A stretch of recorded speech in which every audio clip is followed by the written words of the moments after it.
Hi, I'm Carter Klinkhammer from SCADA. And today I'll be doing my poster on children's eyewitness memory and how it's highly sensitive to suggestion. I got this from chapter 7, I believe, and I did some research into some articles and found some interesting stuff. So I'm just going to hop right in to the introduction.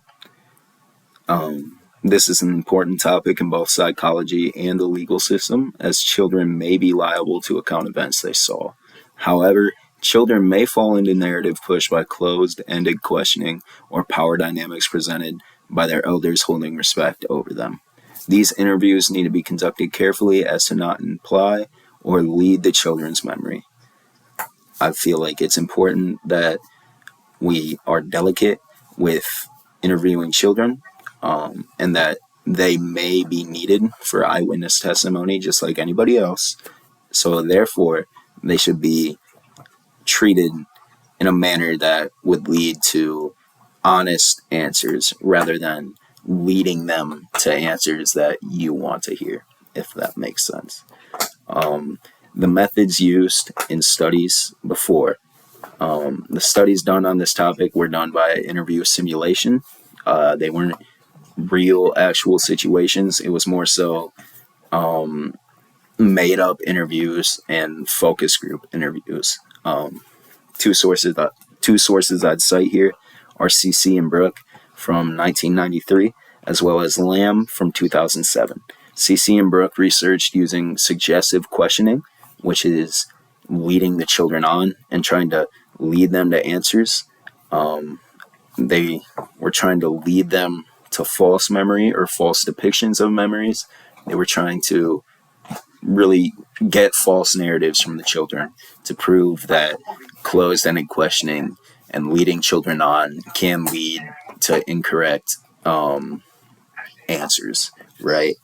On the other side of that coin, Lamb researched into using improved interview techniques. So what he would do is more open-ended questioning, more careful questioning, and try to get the children to come up with their own answers and kind of form their own memories, because they found that when children are asked in a certain way, their memories are still correct.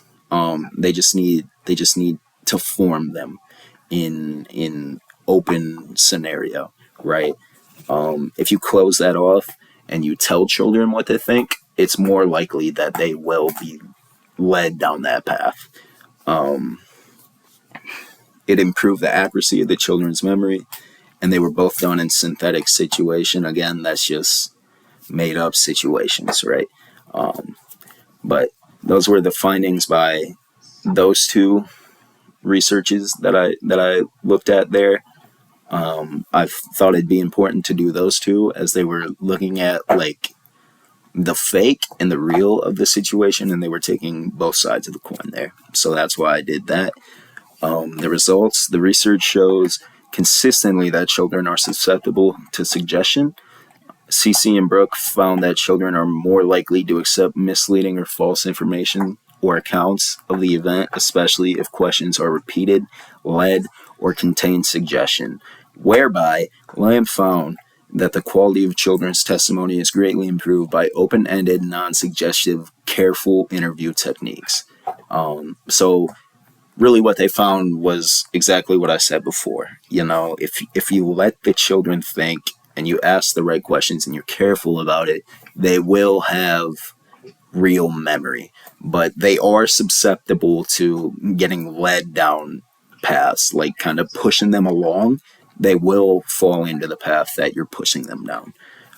Here I have a chart here of two different interview techniques. The one on the right is the more leading the children kind of questions, and the one on the left is the more open-ended questions.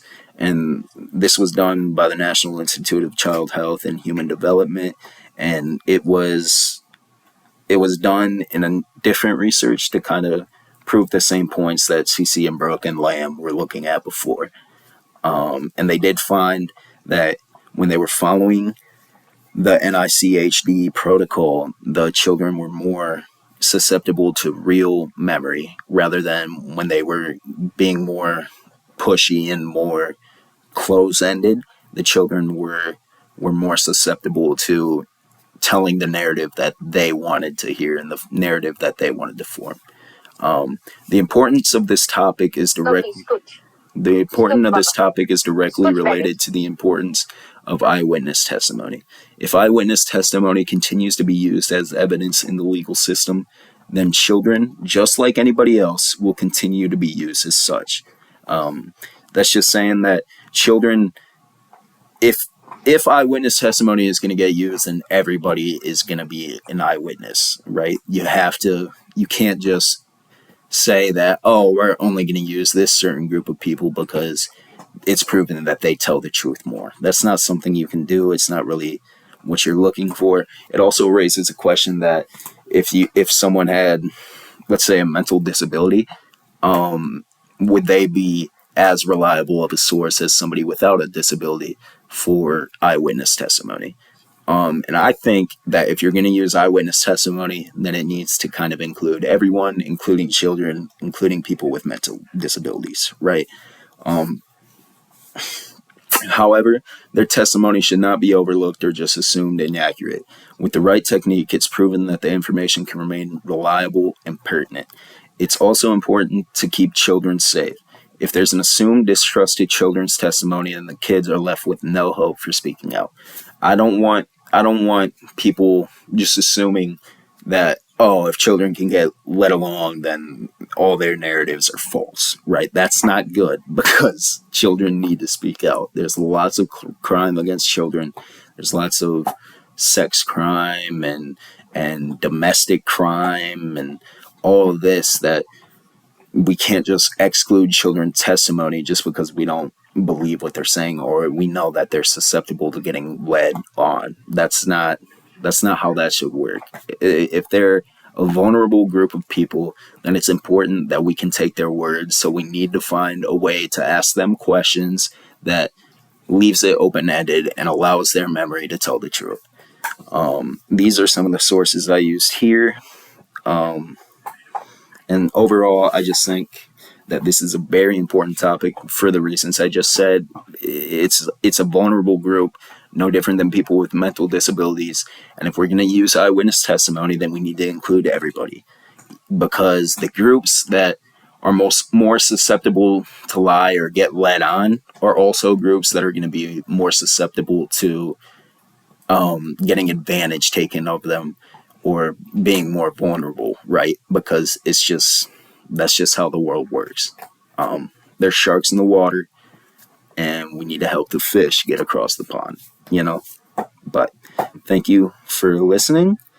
That's going to be my paper. Thank you.